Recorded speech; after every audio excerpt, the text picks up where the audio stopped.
যে রেল যোগাযোগ সেটা বন্ধ ঘোষণা করা হয়েছে। আমরা ইতিমধ্যে খবর পেয়েছি যে শায়েস্তাগঞ্জ যে ডাকাতের ট্রেন আছে ট্রেনটি ইতিমধ্যে শায়েস্তাগঞ্জ জংশনে কিন্তু থেমে গেছে। আর এদিকে আসবে না, যেখান থেকে ট্রেনের দূরত্ব প্রায় আরও 90 কিলোমিটার। 90 কিলোমিটার আগে কিন্তু এই ট্রেনটিকে থামতে হয়েছে। প্রচুর পরিমাণে পানির বেগ আপনারা দেখতে পাচ্ছেন। এরকম পানি প্রায় 20-30 বছরের মধ্যে এখানকার মানুষ আসলে দেখে নাই।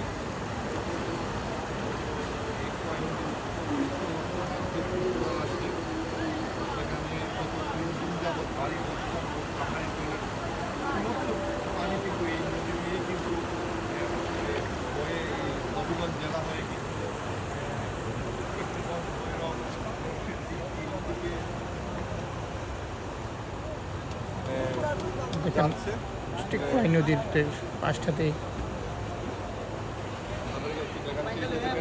এটা তো রেল লাইন এবং রেল লাইনে আপনারা যারা কন্টেন্ট ক্রিয়েটর আছেন আপনারা ফ্রি ডেলিভারি দেন, ফ্রি ডেলিভারি দেন তো ভাই। একটা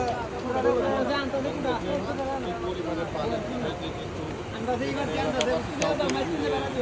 তারা নিজে এবং পুলিশ সেনাবাহিনীর অনেক এই সুমিত ভাই ভাই বড় ভাই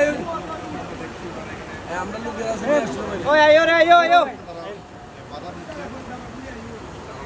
অতিরিক্ত মানুষ হওয়াতে এখানে ভাই ক্যামেরাটা আপনারা ওই দিকে নেন, আমরা যাই গিয়া ভাই আসেন ভাই ভাই ওই দিকে নেন, এদিকে দূরে নেন, ওই দিকে নেন। দেখাই নেই এদিকে এই আমরা একজন ছিল না, এই ছোট ভাই